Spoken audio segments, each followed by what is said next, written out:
ಅರೆ ಕಡಿಮೆ ಹಾಕು ಆದ್ರೆ ಅಸಲಿ ಹಾಕು. MDH ಕಾಶ್ಮೀರಿ ಕೆಂಪು ಮೆಣಸಿನ ಪೌಡರ್. MDH. ಲ್ಯಾಂಡ್ ಮಾರ್ಕ್ ತೀರ್ಪು. ಇವತ್ತು ಸುಪ್ರೀಂ ಕೋರ್ಟ್ ನಿಂದ ಲ್ಯಾಂಡ್ ಮಾರ್ಕ್ ತೀರ್ಪು ಹೊರಬಿದ್ದಿದೆ.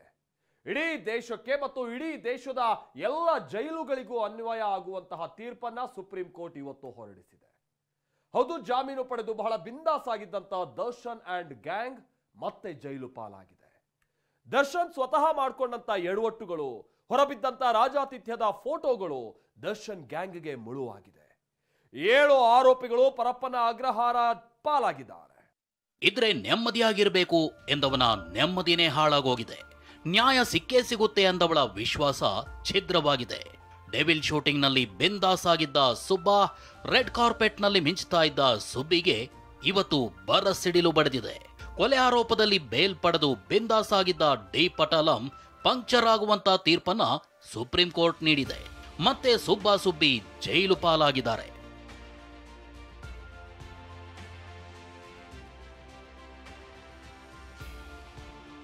ಕೊಲೆ ಆರೋಪಿ ದರ್ಶನ್ಗೆ supreme court shock.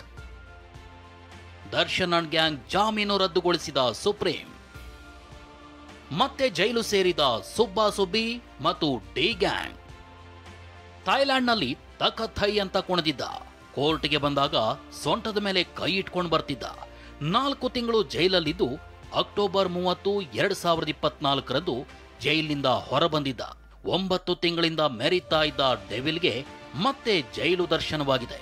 Red carpet ನಲ್ಲಿ ಮಿಂಚ್ತಾ, ಇನ್ಸ್ಟಾಗ್ರಾಂನಲ್ಲಿ ದಿನಕ್ಕೊಂದು ಪೋಸ್ಟ್ ಮಾಡ್ತಾ ನಲಿತಾ ಇದ್ದ ಪವಿತ್ರ ಮತ್ತೆ ಪರಪ್ಪನ ಅಗ್ರಹಾರ ಸೇರಿದಾಳೆ. ಜೈಲಿನಲ್ಲಿದ್ದಾಗ ಜೈಲಿನಿಂದ ಹೊರಬಂದ ಮೇಲೆ ಸುಬ್ಬಾ ಸುಬ್ಬಿ ಮಾಡಿದ ಎಡವಟ್ಟನ್ನ ಎತ್ತಿ ಹಿಡಿದ ಸುಪ್ರೀಂ ಕೋರ್ಟ್ ಡಿ ಪಟಾಲಂನ 7 ಆರೋಪಿಗಳನ್ನ ಜೈಲಿಗಟ್ಟಿದೆ.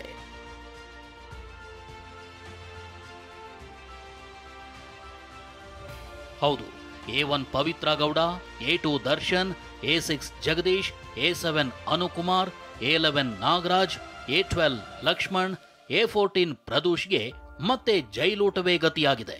ಹಾಗಾದ್ರೆ ಸುಪ್ರೀಂ ಕೋರ್ಟ್ ಆದೇಶ ಬರ್ತಿದ್ದಂತೆ ಈ ಗ್ಯಾಂಗ್ ಎಲ್ಲಿತ್ತು, ಏನ್ ಮಾಡ್ತಿತ್ತು, ಪೊಲೀಸರು ಲಾಕ್ ಮಾಡಿದ್ ಹೇಗೆ, ಎಲ್ಲವನ್ನೂ ಕಂಪ್ಲೀಟ್ ಆಗಿ ತೋರಿಸ್ತೀವಿ.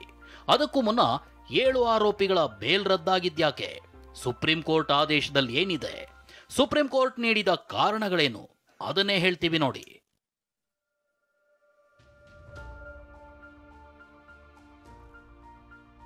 ಹೈಕೋರ್ಟ್ ಜಾಮೀನು ಆದೇಶದಲ್ಲಿ ದೋಷವಿದೆ ಎಂದ ಸುಪ್ರೀಂ.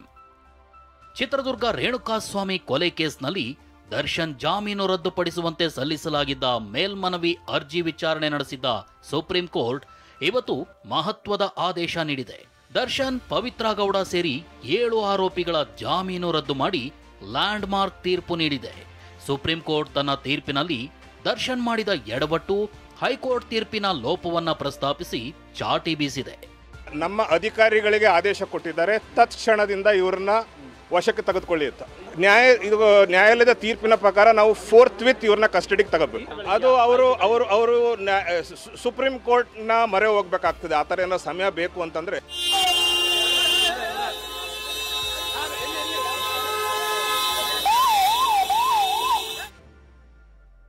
ಹೈಕೋರ್ಟ್ ಆದೇಶ ವಿವೇಚನಾರಹಿತ, ದೋಷಪೂರಿತ, ಹೀಗಾಗಿ ಊರ್ಜಿತವಲ್ಲ ಅಂದಿರೋ ಸುಪ್ರೀಂ ಕೋರ್ಟ್ ಸಾಕ್ಷಿಗಳ ಹೇಳಿಕೆ ಬಗ್ಗೆ ಆಳವಾಗಿ ವಿಮರ್ಶೆ ಮಾಡಿರೋದನ್ನ ಪ್ರಶ್ನಿಸಿದೆ.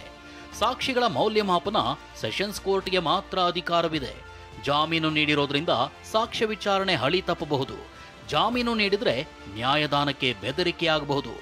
ಆರ್ಟಿಕಲ್ 14ರಲ್ಲಿ ಕಾನೂನಿನ ಮುಂದೆ ಎಲ್ಲರೂ ಸಮಾನರು, ದೊಡ್ಡವರೇ ಇರಲಿ ಚಿಕ್ಕವರೇ ಇರಲಿ ಎಲ್ಲರೂ ಒಂದೇ ಅಂತ ಅಭಿಪ್ರಾಯಪಟ್ಟಿರೋ ಸುಪ್ರೀಂ ಕೋರ್ಟ್ ದರ್ಶನ್ ಸೇರಿ 7 ಆರೋಪಿಗಳ ಬೇಲ್ ರದ್ದುಪಡಿಸಿದೆ.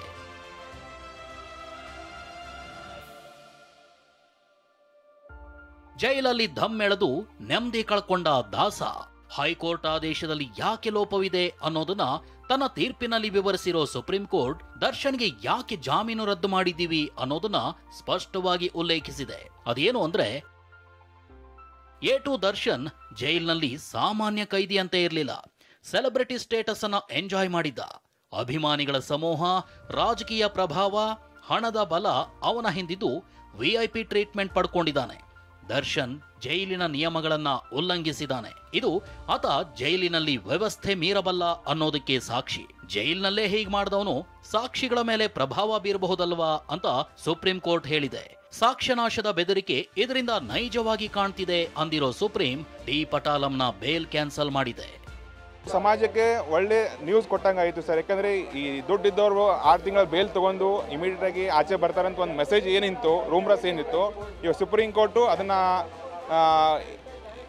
ಯಾರೇ ಈ ಪ್ರಭಾವಿ ವ್ಯಕ್ತಿ ಇದ್ರೂ is equal to below the law ಅಂತ ಹೇಳ್ಬಿಟ್ಟು ಒಂದು ಮೆಸೇಜ್, ಸ್ಟ್ರಾಂಗ್ ಮೆಸೇಜ್ ಕೊಟ್ಟಿದೆ ಸುಪ್ರೀಂ ಕೋರ್ಟ್ ಸರ್. ಇದು ಲ್ಯಾಂಡ್ ಮಾರ್ಕ್ ತೀರ್ಪು ಅಂದಿರೋ ಸುಪ್ರೀಂ ಕೋರ್ಟ್ ಜೈಲಿನಲ್ಲಿ ನಿಯಮ ಉಲ್ಲಂಘನೆಯಾದ್ರೆ ಲಾನ್ನಲ್ಲಿ ಕುಳಿತು ಸಿಗರೆಟ್ ಸೇದಿದ್ರೆ ಕ್ರಮ ಕೈಗೊಂಡು ಗೃಹ ಇಲಾಖೆಯನ್ನ ಕರೆಸ್ತೀವಿ ಅಂತ ಸುಪ್ರೀಂ ಕೋರ್ಟ್ ಎಚ್ಚರಿಕೆ ನೀಡಿದೆ. ಈ ಆದೇಶದ ಪ್ರತಿಯನ್ನ ದೇಶದ ಎಲ್ಲಾ ಹೈಕೋರ್ಟ್ಗಳು, ಎಲ್ಲಾ ಜೈಲುಗಳು, ಎಲ್ಲಾ ರಾಜ್ಯ ಸರ್ಕಾರಗಳಿಗೆ ಕಳಿಸಿ ಅಂತ ಕಟ್ಟಪ್ಪಣೆ ಮಾಡಿದೆ. ದೆಹಲಿಯಿಂದ ಮಹೇಶ್, ಹರೀಶ್ ಜೊತೆ ರಮೇಶ್, TV9 ಬೆಂಗಳೂರು. MDH ನ ಕಿಚನ್ ಅಲ್ಲಿದ್ರೆ ನಾವು ಎಲ್ಲವನ್ನು ಮಾಡಬಹುದು. ಬೆಂಗನ್ ಕಾ ಬರ್ತಾ, ಆಲೂ ಗೋಬಿ, ಭಿಂಡಿ ಮಸಾಲಾ, ಇನ್ನೂ ಬಹಳಷ್ಟು. MDH